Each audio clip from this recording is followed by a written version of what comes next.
Hello मेरे पढ़ाकू दोस्तों, कैसे हैं आप सब। उम्मीद करता हूँ सब बहुत अच्छे होंगे। तो मैं आपका दोस्त कृष्णकांत शर्मा एक बार फिर हाजिर हूँ आप सभी के सामने आपके अपने यूट्यूब चैनल मैथमेटिक्स की नशा पर। तो दोस्तों आज हम जो बात करने जा रहे हैं वो अपने क्लास 9 के स्टूडेंट के साथ उनका जो फिजिक्स का फर्स्ट चैप्टर हम कंप्लीट कर चुके हैं। फिर सेकंड चैप्टर फिजिक्स का सेकंड चैप्टर है, लेकिन ओवरऑल साइंस का देखा जाए तो 9th चैप्टर के बारे में बात की जाएगी। भाई एक बात जरा ध्यान से आप समझ लेना कि 9th चैप्टर फिजिक्स का स्टार्ट करने जा रहा हूँ। चैप्टर का नाम है force and laws of motion. लेकिन फिजिक्स पढ़ा रहा हूँ तो ऐसे ही हल्के में मत ले लेना बात को कि मैथ का चैनल है, फिजिक्स पढ़ा रहा है तो ऐसे ही होगा, ऑप्शन है। बेटा फिजिक्स भी ऐसे ही पढ़ा दूंगा, ऐसे ही पढ़ा दूंगा आज force and laws of motion कि न्यूटन बाबा का आशीर्वाद हमेशा बन जाएगा तुम्हारे ऊपर। अब ये न्यूटन बाबा कौन है सब पता चल जाएगा। न्यूटन बाबा का भी आशीर्वाद बना रहेगा और सन्नी पाजी का भी आशीर्वाद पूरा बनेगा। सन्नी पाजी का इससे क्या लेना देना, बहुत सबसे अहम रोल निभाया उन्होंने इस वाले जो चैप्टर है ना, जो पॉइंट है फोर्स, इसे समझाने में सन्नी पाजी का अहम योगदान रहा है। पूरा बॉलीवुड पागल हो गया था कि सन्नी पाजी साइंस पढ़ा रहे हैं। लेकिन अब सुनो जरा इस बात को ध्यान से कि क्या क्या हम आज पढ़ने वाले हैं। सबसे पहले बात करेंगे आज फोर्स में, फोर्स क्या होता है उसे हम पढ़ेंगे। उसके बाद पढ़ेंगे टाइप्स ऑफ फोर्स, फोर्स कितने टाइप का होता है। उसके बाद मोमेंटम, एक ये वर्ड है ये क्या चीज होती है इसके बारे में बात की जाएगी। इनर्शिया, उसके बारे में थोड़ा सा समझाऊंगा। थोड़ा सा का मतलब ये नहीं होता कि थोड़ा सा मतलब ऐसे ही समझा दूंगा, थोड़ा सा भी बहुत सारा हो जाएगा। उसके बाद इनर्शिया के बाद जो सबसे इंपॉर्टेंट टॉपिक है वो है न्यूटन्स लॉज ऑफ फोर्स और लॉ ऑफ मोशन। दो तरीके से इन्हें कहा जाता है, लॉ ऑफ मोशन कह देते हैं या फिर कह देते हैं न्यूटन लॉज ऑफ फोर्स। अब ये 3 तरह के होते हैं, उनमें से पहले वाला जो है ना वो आज बताऊंगा और वीडियो बनेगी 2 पार्ट में। ये बात दिमाग में बैठा लूं, वीडियो 2 पार्ट में बनेगी। पहला पार्ट आज क्लियर कर दूंगा, पहले पार्ट में ये सब टॉपिक होंगे और मोशन का जो लॉ है वो फर्स्ट लॉ बताया जाएगा। बाकी 2 लॉ और बची हुई चीजें अगले वीडियो में बताई जाएंगी। एक इंपॉर्टेंट जानकारी आज आप लोगों के साथ साझा करूंगा। यूपी बोर्ड वाले बच्चे भी अगर देख रहे हो ना, बेटा ऐसा नहीं है यूपी बोर्ड में है तो आप हिंदी इंग्लिश का देख सकते, चीजें तो वही हैं, बस नाम हिंदी इंग्लिश का फर्क है। आप चाहो आप भी देख लो, 11th वाले चाहे 11th वाले भी देख लो, पूरा सहयोग मिलेगा 11th क्लास में अगर 9th वाले ये पार्ट पढ़ लिया तो।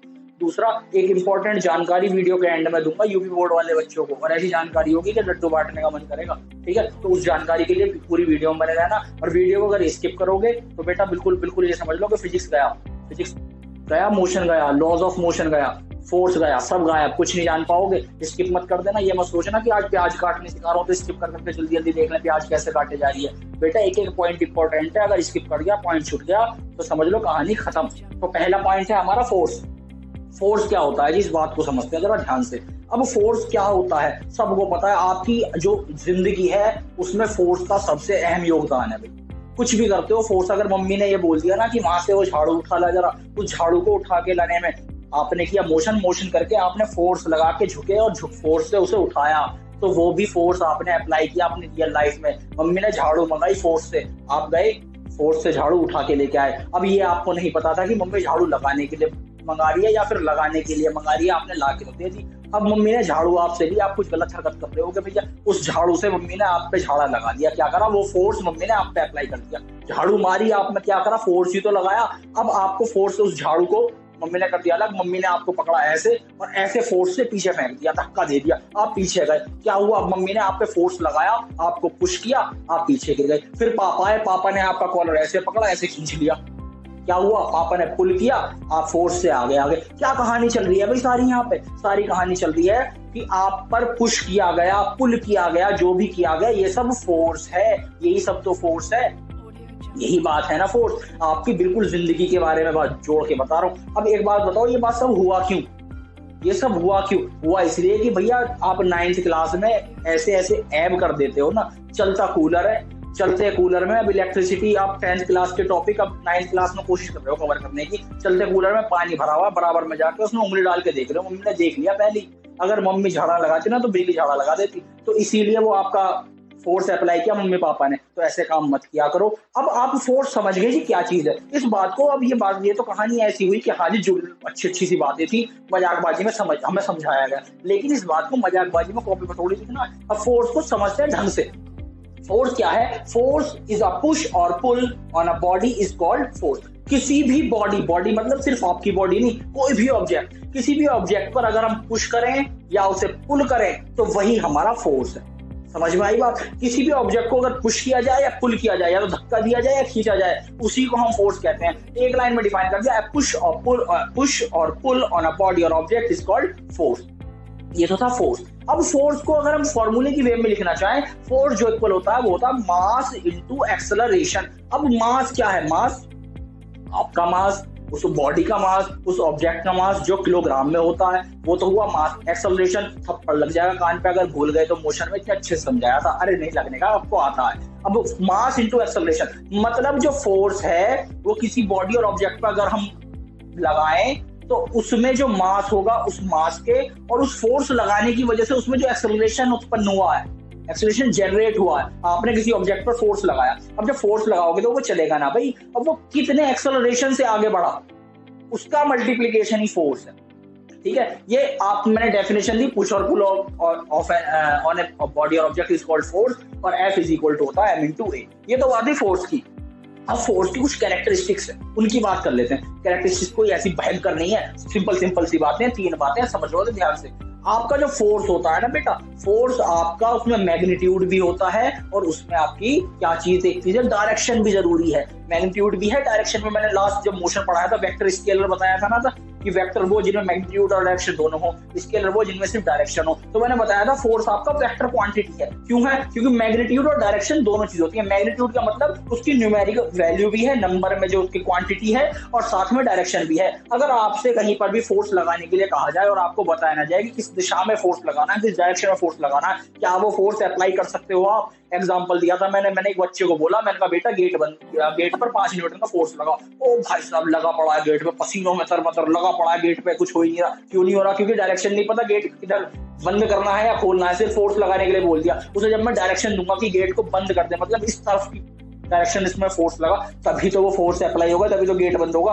अब वो गेट को ऐसे पकड़ के फोर्स लगा रहा है, और लगा पड़ा है, बिल्कुल बेकार हो गया पसीनों में, बेकार बिल्कुल गीला हो गया पसीनों में, लेकिन गेट बंद नहीं हो रहा। क्यों? क्योंकि डायरेक्शन नहीं पता थी। तो जितनी भी वेक्टर क्वांटिटी होती है उनमें डायरेक्शन बहुत जरूरी चीज है, और डायरेक्शन आपको फोर्स में साथ में आती है मैग्नीट्यूड के, इसलिए ये होगी वेक्टर क्वांटिटी। समझ में आ गई बात?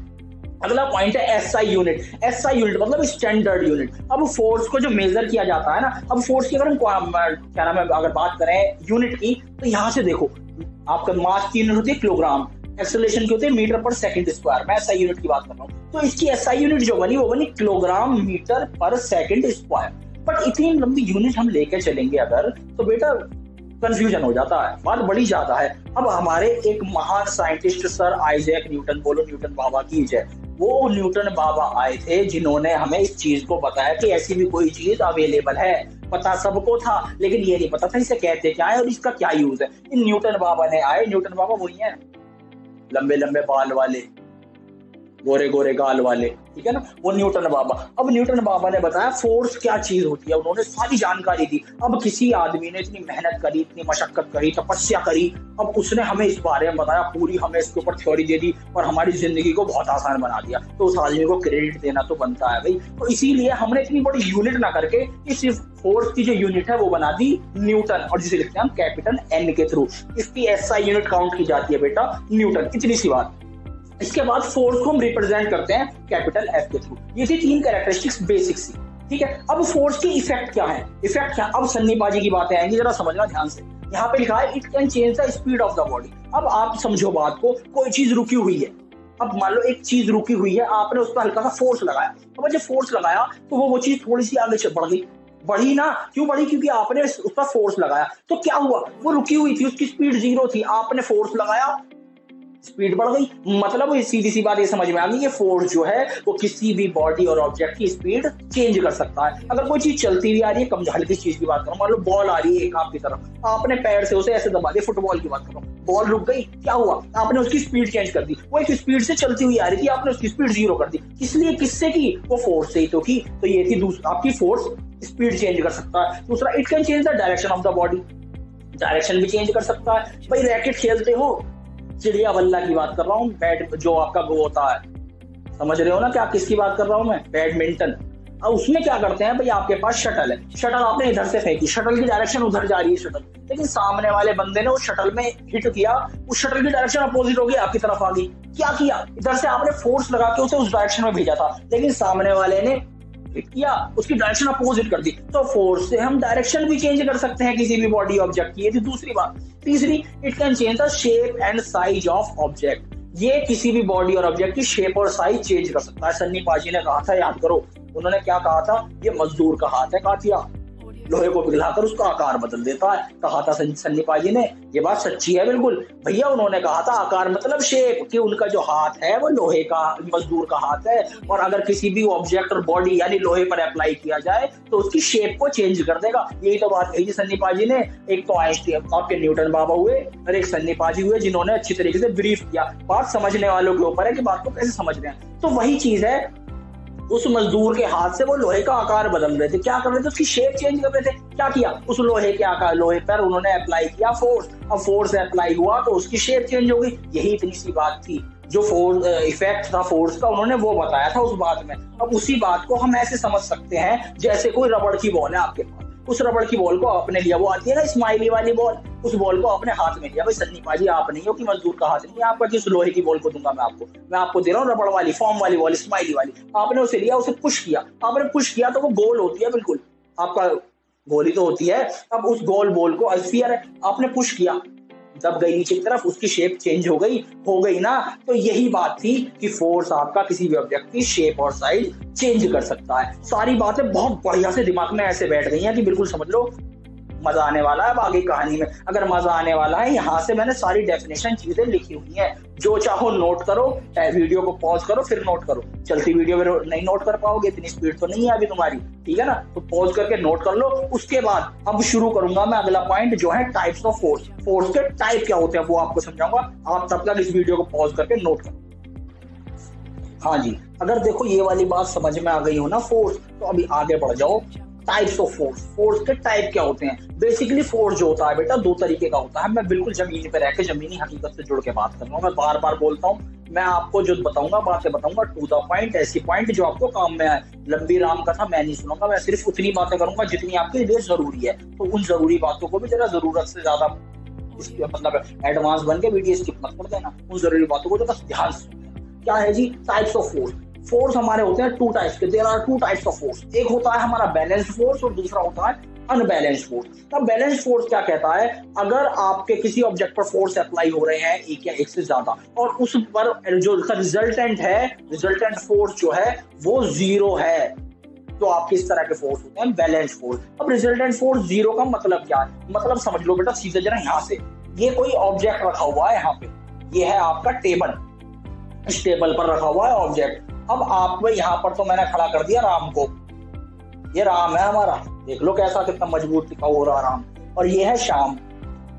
मैंने राम श्याम दोनों खड़ा कर दिया। अब मैंने कहा कि राम और श्याम तुम दोनों बिल्कुल, देखो ये राम श्याम जो ना दोनों बिल्कुल एक जैसे हैं, दोनों में बराबर की ताकत है। तो मैंने कहा राम और श्याम तुम एक काम करो, इस ऑब्जेक्ट पर बल लगाओ, फोर्स लगाओ अपोजिट डायरेक्शन से, तू इधर से लगा और तू इधर से लगा। कितना फोर्स लगाओ, मैंने कहा 5-5 न्यूटन का फोर्स लगा दो भाई। अब राम ने इस पर 5 न्यूटन का फोर्स लगाया, श्याम ने, ये श्याम भैया है हमारे, और इधर से राम भैया ने 5 न्यूटन का फोर्स लगाया, दोनों 5-5 न्यूटन का फोर्स लगा रहे हैं। अब 5 न्यूटन का फोर्स लगा, दोनों तरफ से बराबर फोर्स लग रहा है। एक प्रैक्टिकल सी बात दिमाग में रख के बताना जरा मुझे कि क्या ये जो आपका जो मैंने ऑब्जेक्ट रखा हुआ है, ये चीज, ये वस्तु जो रखी हुई है, क्या ये हिलेगी यहाँ से? बिल्कुल नहीं हिलेगी, नहीं हिलेगी ना, प्रैक्टिकल सी बात है। अगर इसी बात को मैं आपको बिना एग्जांपल दिए कहता, मैंने कहा एक ऑब्जेक्ट पर राम और श्याम ने 5-5 न्यूटन का फोर्स लगाया, तो ऑब्जेक्ट पर कितना फोर्स लगा? एकदम जवाब आता सर 10 न्यूटन का। यही तो बुद्धि की कमी होती है भाई। अरे उसकी डायरेक्शन भी तो पूछो कि किसी ने किस डायरेक्शन से लगाया। अगर आपको डायरेक्शन मैंने बताया नहीं, फोर्स लगाने का बता दिया, क्या फायदा? आपने अपना दिमाग लगाया बिना वजह। मैंने शुरू में बता दिया था कि फोर्स का डायरेक्शन होनी जरूरी है। मैंने कहा कि राम ने इधर से, श्याम ने इधर से फोर्स लगाया, राम ने इधर से फोर्स लगाया, दोनों ने अपोजिट डायरेक्शन में फोर्स लगाया, तो रिजल्टेंट फोर्स जीरो होगा, क्योंकि अपोजिट डायरेक्शन लग रहा है। जब ही तो चीज नहीं हिलेगी ना। प्रैक्टिकली तो ये बात हमें पता है, लेकिन जब थ्योरेटिकली आते हैं ना तो हम अपना मैथ लगाने बैठ जाते हैं। मैथ भी लगाओ लेकिन फिजिक्स में, समझ रहे हो बात को? 5 न्यूटन का इधर से इसने लगाया, 5 न्यूटन का इधर से इसने लगाया, मतलब सीधी सी बात क्लियर हो गई। अगर दो सेम क्वांटिटी के फोर्स अपोजिट डायरेक्शन में लगाया जाए तो रिजल्टेंट फोर्स हमेशा जीरो होता है। और जब रिजल्टेंट फोर्स जीरो होता है तो उसमें रिजल्टेंट फोर्स जिस ऑब्जेक्ट पर लगाया जाता है उसकी स्पीड में या उसकी ऑब्जेक्ट, उसकी पोजीशन में कोई चेंज नहीं होता। पहली बात तो ये हुई। दूसरी बात, हाँ इसकी शेप में चेंज हो सकता है, डिपेंड करता है कि भाई ये ऑब्जेक्ट है क्या। अब ये रबड़ का अगर ऑब्जेक्ट है ठीक है, दोनों फोर्स लगा रहे हैं, ये अंदर को दबने लगे, लेकिन पोजीशन उसकी वहीं रहेगी, लेकिन अंदर को दबने लगेगा, शेप बदलने लगेगी, ठीक है ना, वही वाली आकार बदल जाएगा मजदूर के हाथ से, ठीक है ना, शेप बदलने लगेगी, इसका साइज कम हो जाएगा, लेकिन ये अपनी जगह से नहीं हिलेगा। तो बैलेंस फोर्स को दोबारा समझ लेते हैं। If the resultant force of applied force is equal to 0 then it is called balance force and it can not change the position of any object, it can change the shape of the object. ये बात थी balance force की। अब unbalance force क्या होता है, इसी का उल्टा है भैया। उल्टा क्या है, यहाँ पर रिजल्टेंट फोर्स 0 था, अब आपका इसने कहा if the resultant force resultant of applied force is greater than 0, मतलब एक ऑब्जेक्ट आपके पास यहाँ पर रखा हुआ है, ये रखा भाई ऑब्जेक्ट, मैं ऑब्जेक्ट वही रखता हूँ, कुछ ना कुछ टेबल पे रखा है। इधर से मैंने कहा राम से, मैंने कहा राम बेटा तू लगा फोर्स, इधर से राम को फोर्स लगाने के लिए कहा, इधर से मैंने बुला लिया एक मच्छर पहलवान, ये रहा, मैंने कहा भाई तू भी लगा हल्का सा फोर्स। अब इस मच्छर पहलवान ने लगाया 2 न्यूटन का फोर्स और राम के पास तो अपनी वही है 5 न्यूटन के फोर्स वाली का।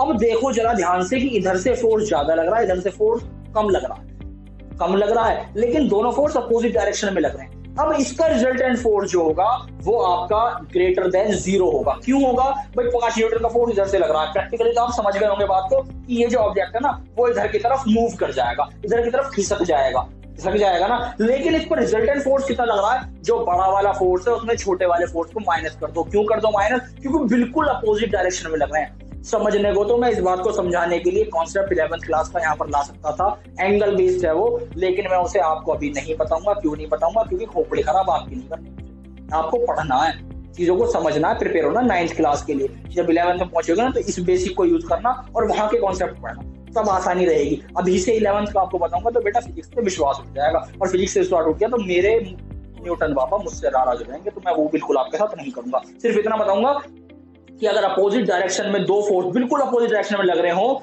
तो जो रिजल्टेंट फोर्स होता है वो ग्रेटर फोर्स माइनस छोटा वाला उस फोर्स के इक्वल होता है। अगर इक्वल है तो किसी में से किसी को भी घटा लो, दोनों ही ग्रेटर है, दोनों ही लोअर है, तो आप वो 0 होगा। बट यहाँ पर ग्रेटर है 5 न्यूटन और छोटा वाला है 2 न्यूटन, अपोजिट डायरेक्शन में लग रहे हैं, तो रिजल्टेंट फोर्स होगा इस पर 3 न्यूटन का फोर्स अप्लाई होगा और इसका जो मूवमेंट होगा वो इधर की तरफ होगा। ये था अनबैलेंस्ड फोर्स।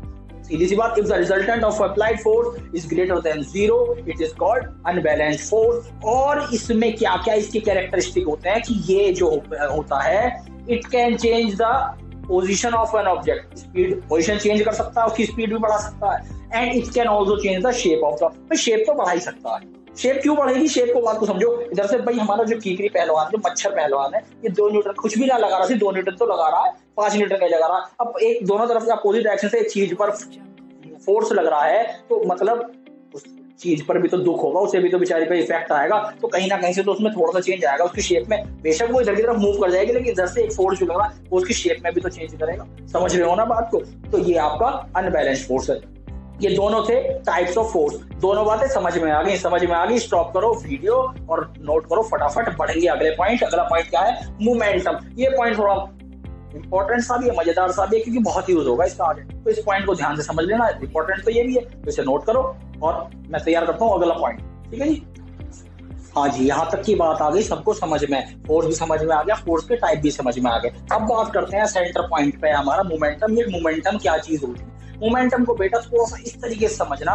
मोमेंटम क्या है? मोमेंटम सीधी सी बात है, किसी भी बॉडी और ऑब्जेक्ट जिसकी हम बात कर रहे हैं उसका मास और उसकी वेलोसिटी, जिस वेलोसिटी से वो मूव कर रहा है, मोमेंटम जो है मूव जो कर रहा है, जिस वेलोसिटी से वो मूव कर रहा है, इन दोनों की मास की और वेलोसिटी की मल्टीप्लाई को ही हम मोमेंटम कहते हैं। ठीक है ना। कहा गया है the momentum of a body is defined as the product of its mass and its velocity. जो आपका मोमेंटम है वो किसी भी बॉडी और ऑब्जेक्ट के मास और जिस वेलोसिटी से वो मूव कर रहा है उसके मल्टीप्लिकेशन के, उसके प्रोडक्ट के इक्वल होता है। ठीक है जी। It is denoted by P, इसे हम P से डिनोट करते हैं। एंड अब आगे कहानी समझाता हूँ मोमेंटम को कैसे लिखा जाता है। यहाँ तक की बात समझ में, डेफिनेशन समझ में आ गई, डिनोटेशन समझ में आ गई। अब let m be the mass of any object. आपने किसी भी ऑब्जेक्ट का मास m मान लिया और उसकी वेलोसिटी को मान लिया v। ठीक है जी। तो अब इस डेफिनेशन के अकॉर्डिंग मोमेंटम क्या होता है? Mass into velocity. तो momentum P is equal to m into v। अब इसके SI यूनिट चेक कर लेते हैं। m की SI यूनिट क्या होती है बेटा? kg होती है जी, kg किलोग्राम। v की क्या होती है? मीटर पर सेकंड। तो आपकी एसआई यूनिट इसकी हो गई, क्या हो गई, एसआई यूनिट हो गई किलोग्राम मीटर पर सेकंड। ये आपकी मोमेंटम की एसआई यूनिट होगी। यहां तक बात समझ में आ गई। अब एक पॉइंट इससे आगे आता है मोमेंटम में, change in momentum. Change in momentum क्या है, सीधी सी बात है, it is defined as the difference between final and initial momentum of any object. Final momentum और इनिशियल मोमेंटम। अब कोई आप हो, जैसे आपकी बात कर रहा हूं, आप बाइक चलानी, आप बाइक पे बैठे हो या खाली आप बाइक से उतर जाओ, चलो बाइक पे आजकल मत चलो, लॉकडाउन चल रहा है भैया, बाइक वालों को पुलिस वाले ज्यादा रोक रहे हैं, पैदल तो हर जगह आने जाने दे रहे हैं। तो आप पैदल जा रहे हो, अपने जाने से पहले आप खड़े हो गए, आपने निकला, अपने घर से निकले। आपने जब घर से निकले उस टाइम आपका मोमेंटम क्या था, जीरो से आपने शुरू की बात, वही मोशन वाली बात आ रही है साथ में।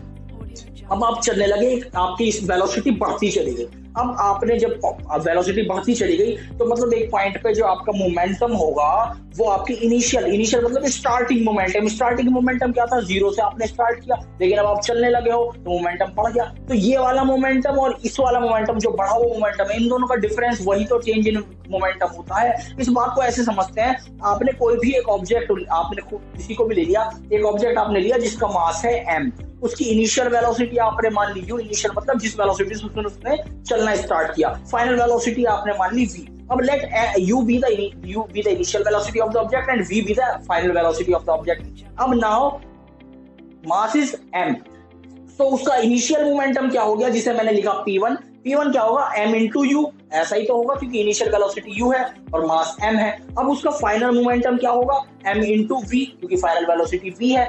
m तो दोनों के लिए कॉमन है क्योंकि हम एक ही ऑब्जेक्ट के मोमेंटम की बात कर रहे हैं, एक ही ऑब्जेक्ट के दो मोमेंटम, एक इनिशियल मोमेंटम, एक फाइनल मोमेंटम। क्योंकि इनिशियल क्यों निकाला, क्योंकि इनिशियल मतलब उसने उससे चलना स्टार्ट किया था तो वेलोसिटी दूसरी रही, जब आप चलने लगे तो वेलोसिटी बढ़ी तो वेलोसिटी में चेंज हो गया। लेकिन मास, चाहे आप वहां पे जहां चलना शुरू किया, चाहे आप बड़ी वेलोसिटी में, मास तो सेम ही होने वाला है ना। तो P1 हो गया आपका m into u और P2 हो गया m into v।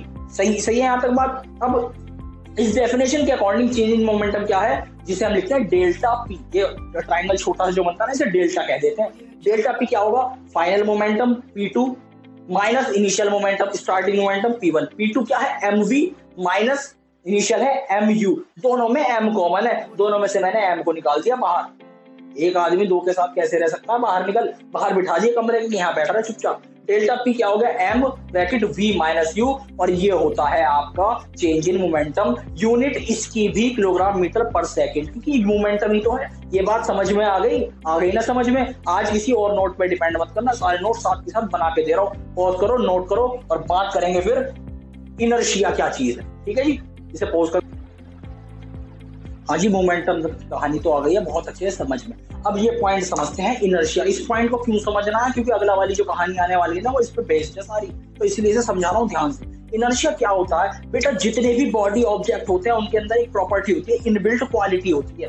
Inbuilt quality क्या होती है कि वो अपनी बेसिक स्टेट जो होती है ना, बेसिक स्टेट मतलब बेसिक पोजिशन, वो अपनी चेंज नहीं कर सकते। किस वजह से, क्योंकि उन पर एक इनर क्वालिटी है कि वो बेसिक स्टेट चेंज नहीं कर सकते। ठीक है ना, इस बात को ऐसे समझना।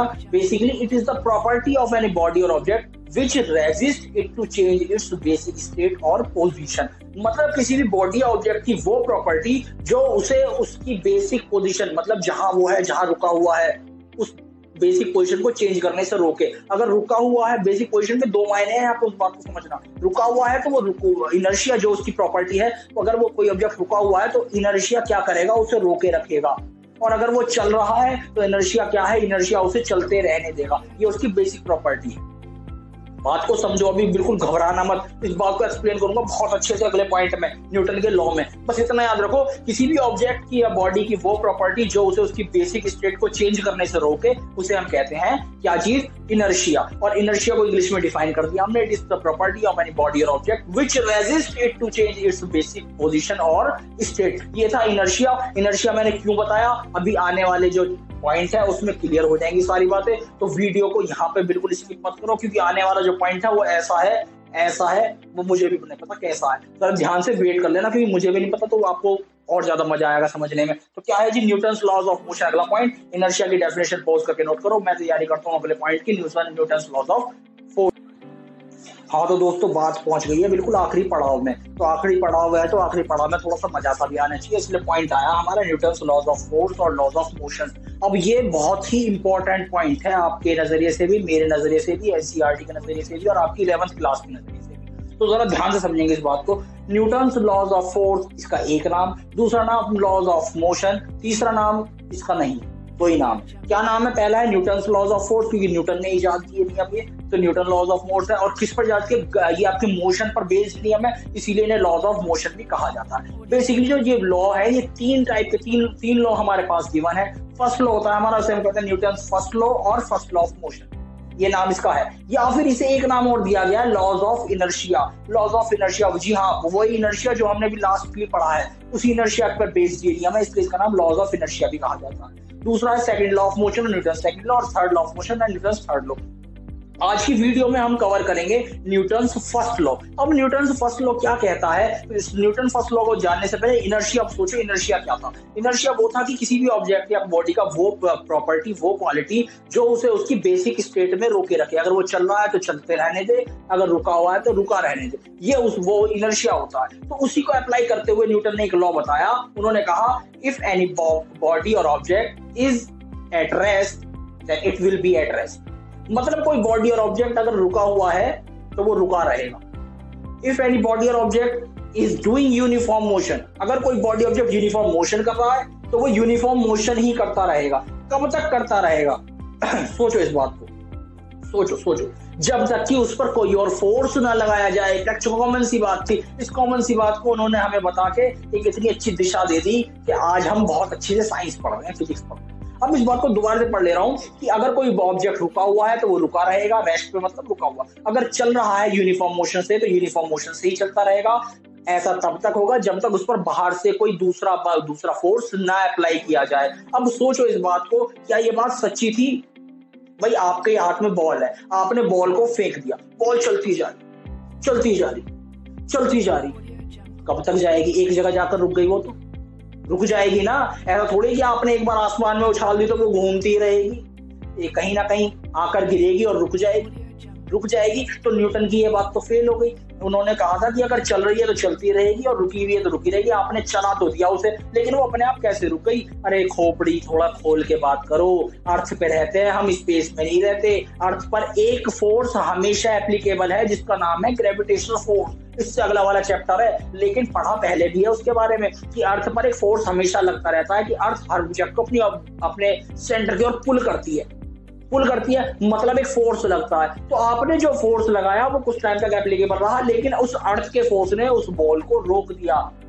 बात न्यूटन की बिल्कुल सच्ची थी कि अगर किसी बॉडी ऑब्जेक्ट को हम चलता है या तो वो चलता रहेगा, रुका हुआ है तो रुका रहेगा जब तक उस पर बाहर से कोई फोर्स लगाया जाए। अगर हम स्पेस में जाके बात करें, स्पेस में आप किसी ऑब्जेक्ट को एक बार मोशन मूवमेंट दे दो, एक बार चला दो, वो चलता ही रहेगा जब तक किसी दूसरी चीज के टकरा कर रुक ना जाए। क्योंकि स्पेस में कोई एक्सटर्नल फोर्स नहीं है। आपने एक बार ऑब्जेक्ट को मूवमेंट दे दी तो वो चलता ही रहेगा।